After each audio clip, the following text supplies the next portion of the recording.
As you know, I am Dimitris Achillandelis, or Dimitris Achillandelis in Greek, on MGR-My Greek radio. This is Engin Yildirim, our guest today here on the radio show. Let's talk to him. Mr. or Sir or Pastor Engin, please tell us what motivated you to start preaching. Thank you. It's a very good question. I am originally come from not a Christian family.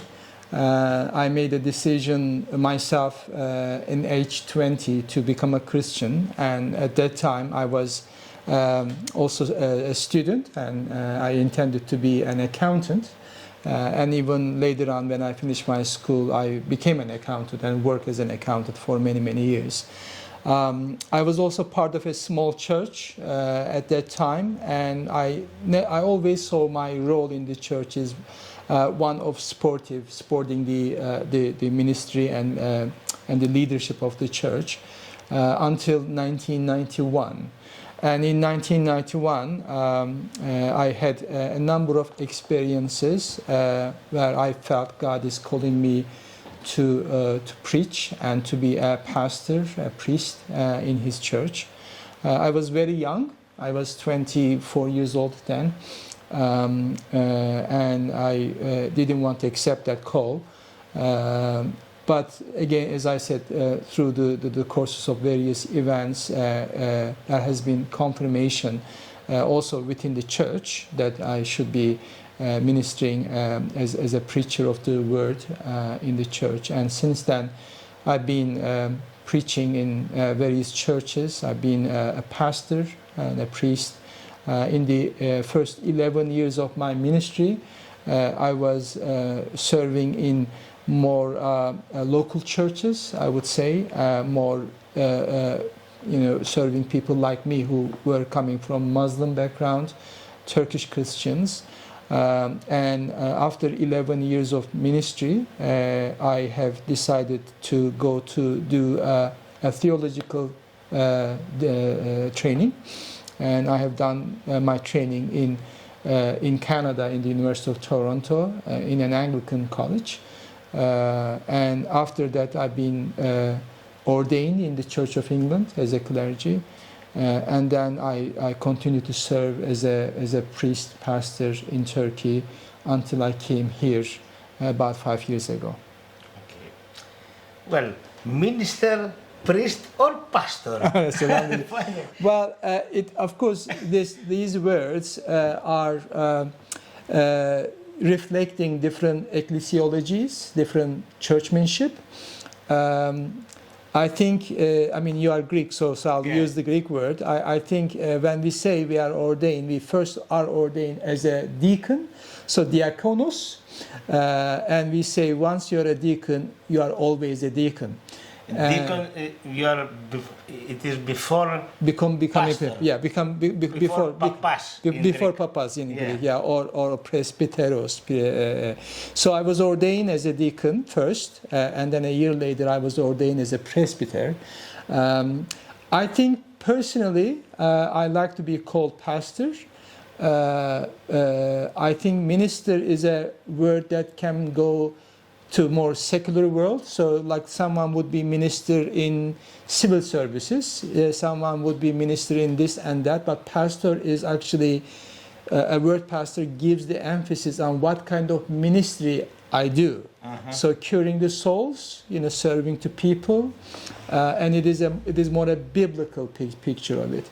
I also don't mind priest is another word, of course, we use, and papazin, of course, also in Turkish. But I think, as I said, for me, a pastor is probably a word that I feel more close to. Okay. Who are the leaders of the Anglican Church? So what is the liturgy of the leaders? Leaders of the Anglican Church. Anglican Church, in some ways, represent or reflects the same sort of leadership structure that the Greek Orthodox Church has. So it is synodically led. So there is a synod in the Anglican Church, like in the Greek Church, but it is governed by the episcopally. So you have the episcopos, or you call metropolite, for instance. So it has similar structure to the Orthodox Church in Greece and in other places. So we have bishops and archbishops. So in England, as you know, we have 2 archbishops, one in Canterbury and one in York. And then every episcopal area has bishops, usually one senior bishop and maybe more than one suffragan bishops. And so we are part of London Diocese here in London. And London Diocese might have around 400 churches. My church is part of what is called the Wood Green Parish. Wood Green has 2 churches. Apparently, 30 years ago, Wood Green had 4 churches. So it is a bit declined. So I'm serving in one of those churches called St. Michael at Bowes, which is of course not too far from here. So that's the leadership structure of the Anglican Church. So we have the synods, we have bishops, priests and deacons. And in synods, of course, we have lay representatives. So every church would have right to choose 1 or 2 Senate representatives who were the members of the congregation, and they also attend to the synods. And the synods, of course, go from the local synods, the diocesan synods, and the general synod, which is in the Church of England. How did you go from being active in the church to committing your life to being a priest?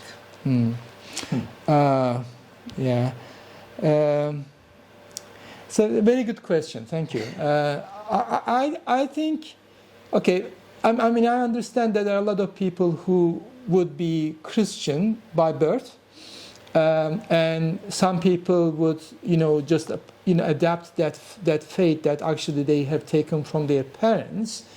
And some people, like in my country, there are a lot of Muslims who would be what I would call nominal Muslims. So they do certain things on certain days, but they don't really practice the faith necessarily every day. So when I become a Christian, partially because I made that decision as an adult in age 20, my faith has become very important for me. So it has, especially when you live in an environment where Christianity is very, very minor anyway. So if you really want to take your faith seriously, you really have to live out your faith. That's the only way to do it. And so I also understand that there is a lot of connection in our part of the world, whether it's in Turkey or Greece. There is a lot of connection between faith and ethnic identity. So for instance, in Turkey, if you are a Turkish person, it is expected that you would be a Muslim. And likewise, I presume, if you are in Greece, if you have a Greek name, if you come from a Greek family, it is expected you would be a Christian Orthodox.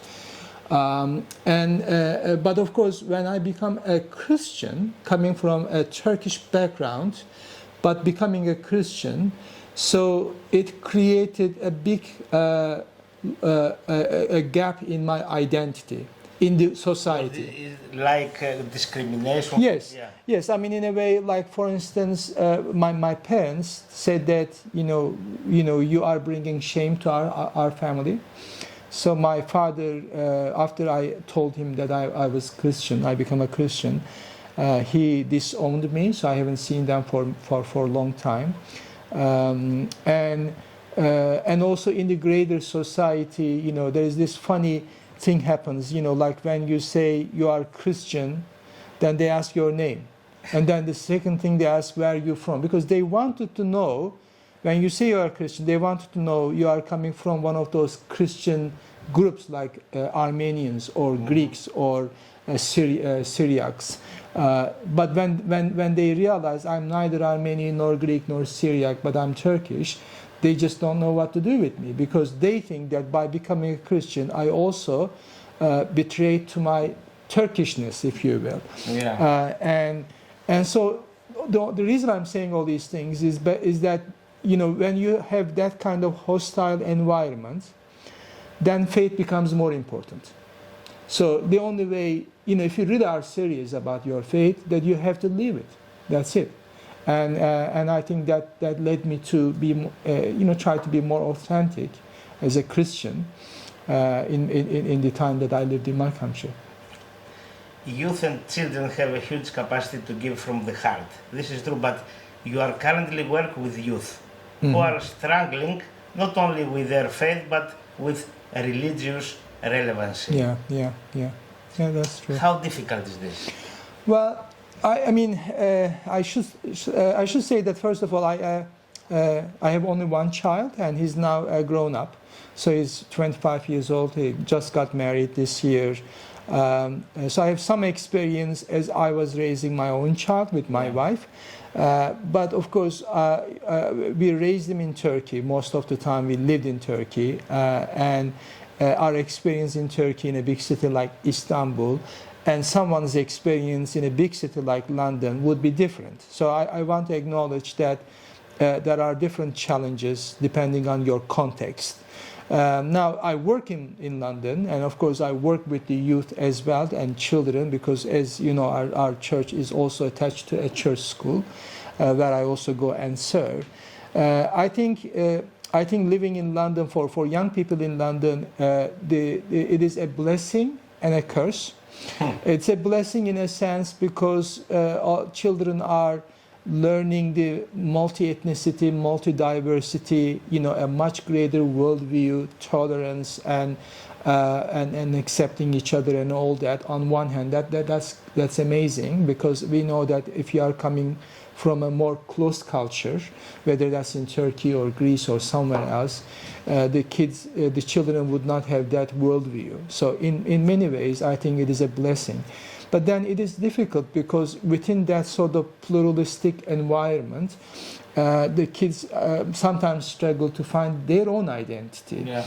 And I know that the immigrants' children, whether they are Turkish or Greek, they are struggled between being say Greek or Turkish or British, and of course.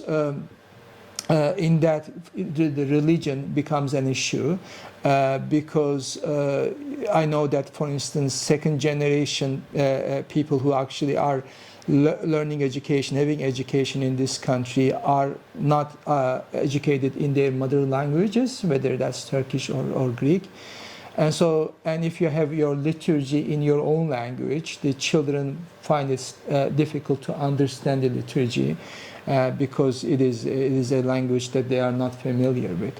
That's one end of the problem. The other problem is that when you are a pluralistic society, when we talk about tolerance, we talk about tolerance of everything.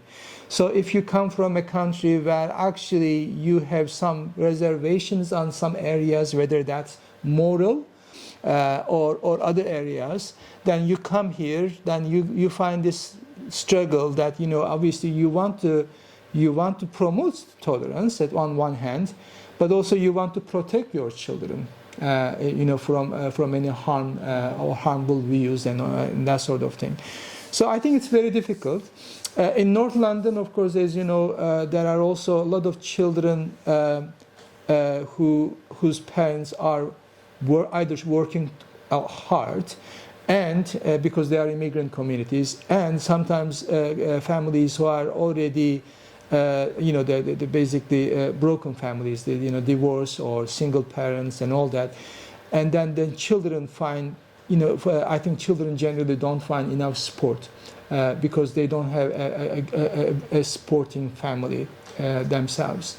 And that's very difficult for children, because then, there is a tendency some children would actually hang out with some other children, which might be harmful, like, dealing with gangs or drugs and all that. So I think, I guess I want to finish with this one. I think it is very important for us, whether we are schools or churches, to create a safe space for children.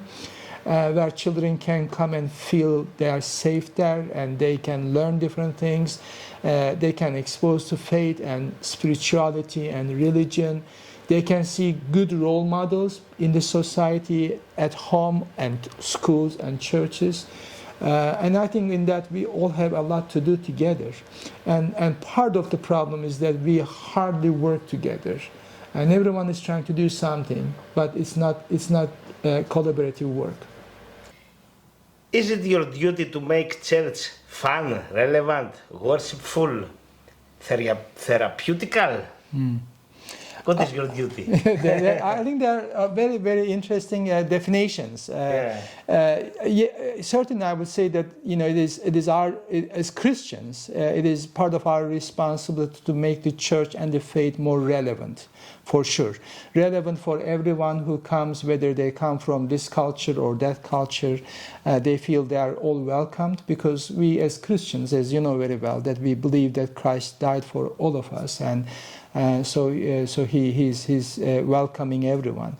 And so on the relevance, I completely agree. I don't think that church has to be necessarily a therapeutical place. Therapeutical, yeah. Place. I don't think that's the purpose of the church. But if what by that, if what you mean that if church is providing an indoor for people to connect with God, yes, because through the word and preaching of the word and the sacraments, we are trying to create a space where people receive God's grace. Yeah, because we don't speak about the body, about the spirit. Yeah, exactly. But at the same time, I think part of church's responsibility is to explore and discern how to live the faith authentically in this changing world, because the world is changing, let's face it, every day. And there are new challenges, new difficulties. Just recently we all lived under pandemic for 2 years. So what it means to be a Christian when we are living under pandemic, for instance. Now we are living in a time where there is a great uncertainty about near future with the rising cost of living, with the challenges, all the strikes that we now keep hearing in this country, housing problems, people can't find a place to live, the fear of the war, which is already happening in, of course, Ukraine. So all these things clearly show us that the world is changing, and what it means to live authentically as Christians is something that we need to discern, keep discerning. And in that, church has a responsibility. Certainly in this country, Church of England has been a church for everyone. It is not only for its own members, but it's the greater community.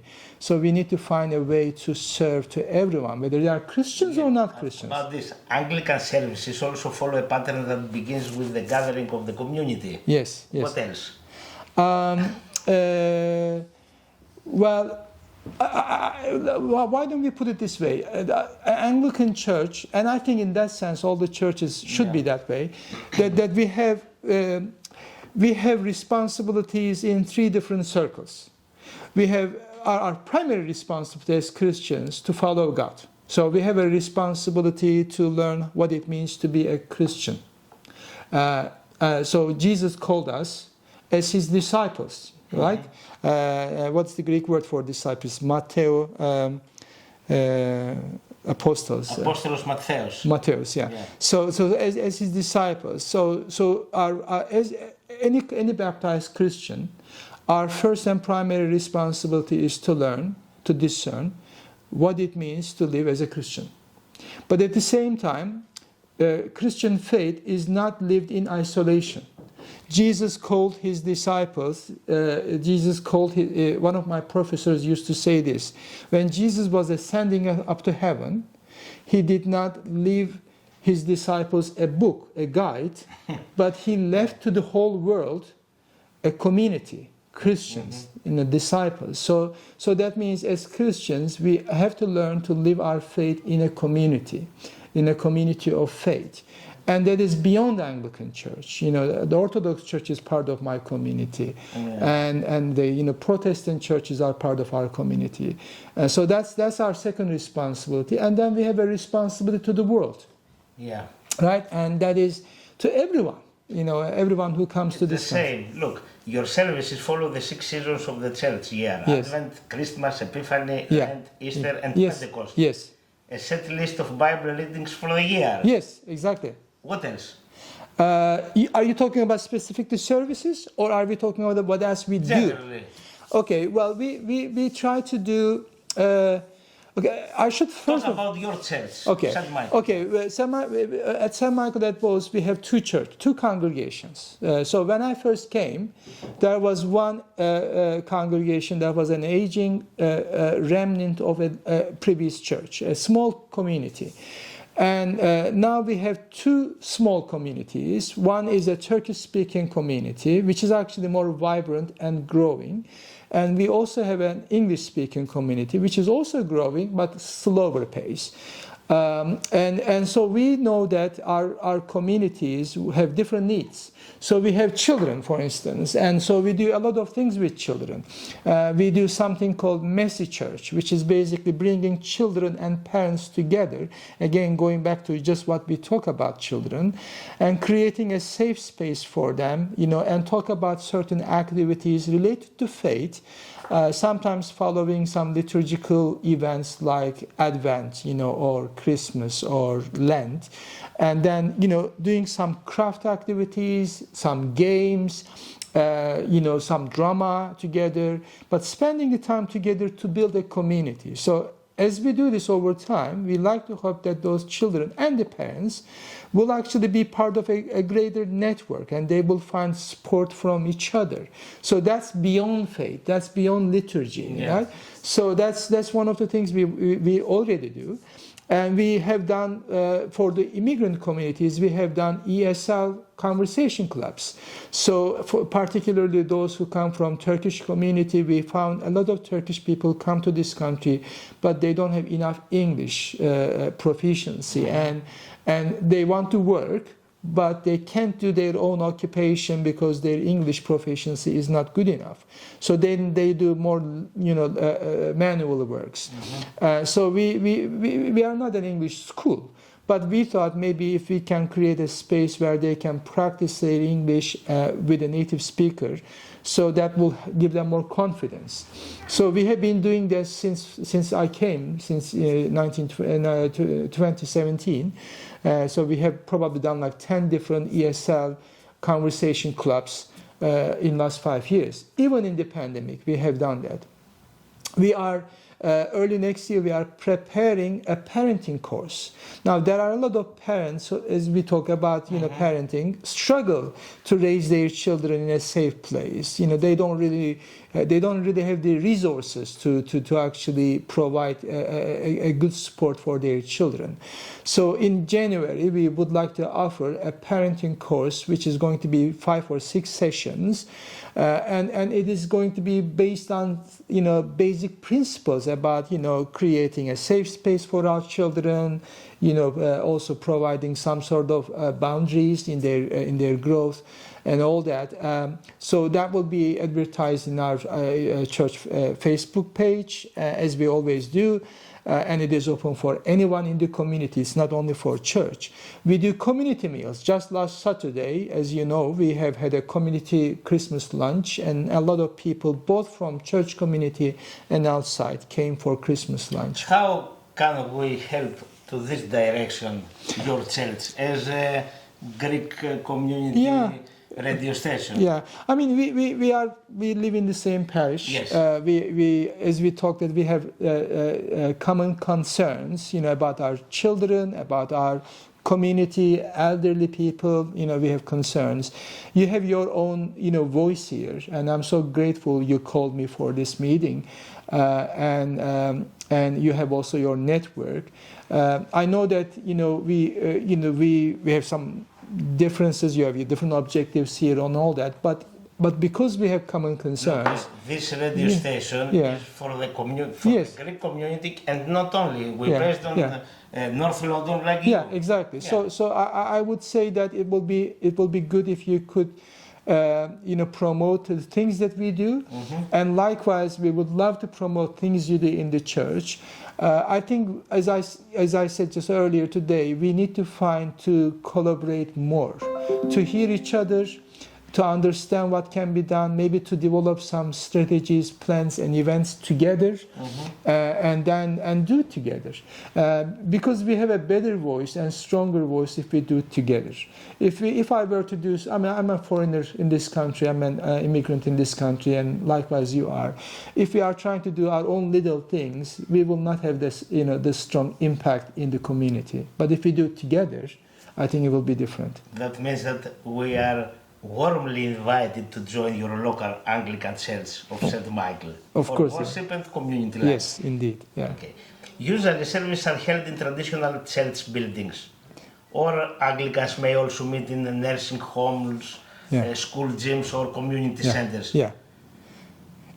Yes, that is true. In our church, for those who live in the parish might know. Where are you based in? We are in a church building, which is a consecrated church building as St. Michael at Both Church, which is built, I think, about 40 years ago, but there has been a previous church with the same name in the same place, which stand there for maybe 100 years. So that was actually St. Michael at Both was a very long-standing and prominent parish church here, apparently. Probably, in 1950s or around that time, it was also a very large community than now. But what I was told that the old building was very hard to maintain. And also the congregation was dwindling over time. They lost quite a bit of people because some people just died and some people moved away and the congregation changed. And so in 1980s, they decided to demolish the old church building and build a new one. And the new church building probably can hold about 100 people easily. And there is a hall next to us which is used in the midweek as a nursery by a private company. But as I said, that we meet in a church building, and also we have a historical connection with our school, which is St. Michael at Both Junior School, which my understanding was maybe started up through our church maybe over 100 years ago as well. Okay, Pastor Engin. Yes. Okay. Thank you very much for this wonderful discussion. Thank you. And we'll be in touch. Yes, and thank you. Once again, I want to express my appreciation and gratitude for calling me for this meeting. And I would love to come again if there will be an opportunity in the future. And likewise, you and Pete also are very much welcome to attend to our services and visit us anytime you want. Thank you very much. God bless you. Bye-bye.